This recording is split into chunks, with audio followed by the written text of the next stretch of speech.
Okay, so we're diving into some serious philosophical waters this time. Yeah, this one's a bit of a legend. Plato's Timaeus, It's known for being a tough read, to say the least. but I think anyone who's tried to really grasp it would agree. Worth the effort. Absolutely. And it always blows my mind to think about how seriously those ancient scholars took the Timaeus. Oh yeah, they weren't messing around. This wasn't just another philosophical chat for them. It was like they believed this dialogue held the secrets to the universe.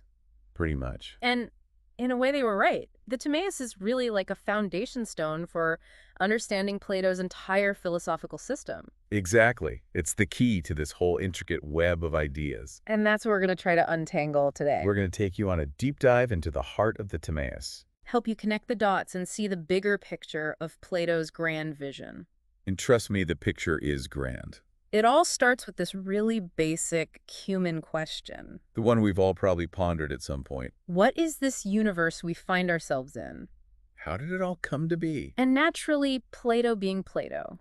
He doesn't exactly go for the easy answer. No, he doesn't. He presents this incredible idea. That the universe is like a reflection of an eternal, unchanging blueprint. It's as if there's this perfect model out there. Existing beyond our normal ideas of time and space. And this universe we experience. It's just one expression of that model. Imagine a sculptor With a lump of clay, carefully shaping it. guided by a vision in their mind.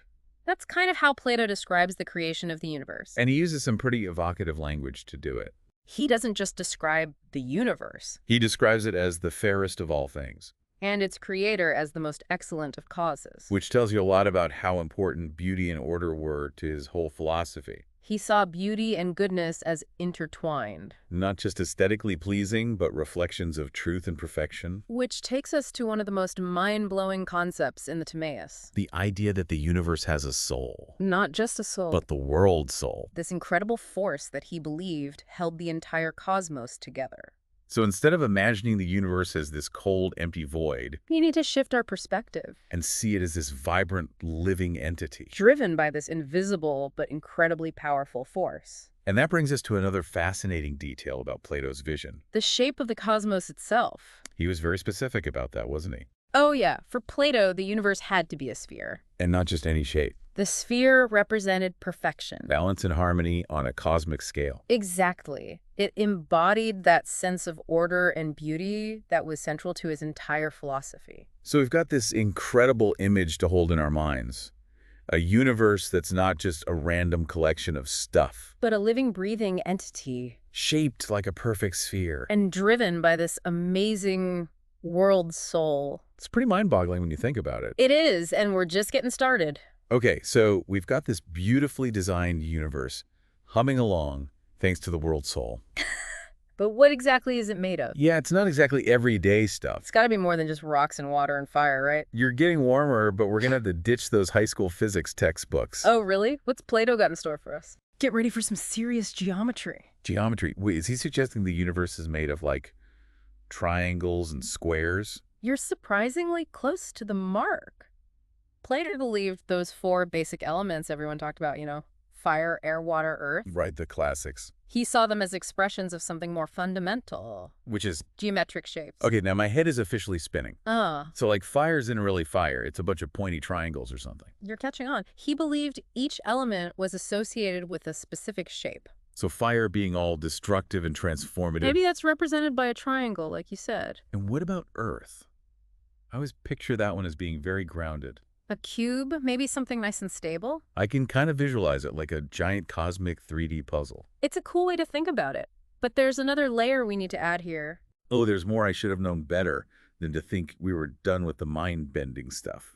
Plato recognized that the material world is always in motion. Constantly changing. Right, so these geometric shapes, they're not just sitting there static, They're interacting, transforming. creating this constant dance of becoming. Exactly. And to explain this whole idea of constant change, he introduces us to another key concept, the receptacle. The receptacle. That sounds ominous. What is it exactly? Think of it like the canvas for this whole cosmic geometry show. The backdrop. In a way, it's the formless primordial stuff that becomes the material world when those geometric forms interact with it. So if the geometric shapes are the building blocks, then the receptacle is the space they're building in. That's a great way to put it. It's the potential from which everything else emerges. So basically, we're all just walking, talking collections of triangles and squares interacting with this mysterious receptacle. Well, in a way, yes. But remember, for Plato, the true reality lies in those eternal forms. Right, those perfect blueprints we talked about. Our physical bodies are just reflections of those forms playing out in the receptacle. Temporary expressions of something much greater and more enduring. Exactly. And that brings us to one of the most fascinating aspects of the Timaeus. How humans fit into this grand design. Because as you might imagine, Plato's got some pretty unique ideas about that too. All right, so we've got these eternal forms, the geometric shapes, the receptacle. But where do humans actually come from in all of this? Well, this is where Plato gets really creative. He brings in this idea of lesser gods. Yes, gods. Okay, now I feel like we're about to get into some ancient Greek mythology. You know, Plato, he loved to use stories and metaphors to make his points. True. So these lesser gods, are they like the universe's construction crew or something? Pretty much. They're the ones who take those eternal forms and fashion them into living beings. Including us. Exactly. They're like skilled artisans working with the blueprint of the forms to shape our physical bodies. And I guess that's where the whole soul being imprisoned in the body thing comes in. It's a powerful image, right? This idea that our souls are kind of stuck in these material forms. Yeah, it makes you think about all the times you felt that inner struggle, you know? Like when you know you should be doing something productive, but you end up scrolling through your phone for an hour instead. Exactly. It's like part of us is yearning for this higher purpose, this connection to the eternal forms. And yet we're also bound by these very human desires and distractions. So it's not just about the physical body being a cage. It's more about the limitations of existing in this material world. You got it.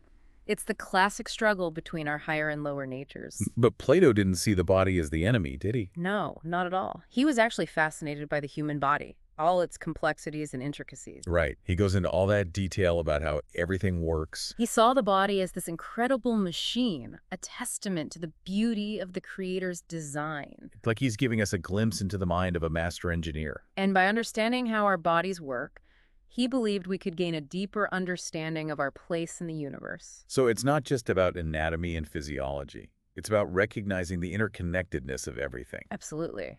And ultimately about finding that balance between our physical and spiritual selves. So the Timaeus isn't just some abstract philosophical treatise. It's actually a guidebook for living a good life. That's a great way to put it. It's a reminder that we're not just material beings, but souls on a journey. And that journey is all about striving for knowledge. Seeking truth. And finding our place in the grand scheme of things. Exactly. So as we wrap up this deep dive into the Timaeus, I hope you're all feeling a little more connected to the cosmos. a little more aware of the beauty and order that surrounds us. And maybe even a little bit more in awe of the mystery of it all. And who knows? Maybe Plato was right. Maybe the universe really is a living, breathing reflection of something truly eternal. And if that's not something to ponder, I don't know what is. Until next time, keep exploring, keep questioning, and keep diving deeper into the mysteries of existence. We'll see you in the next deep dive.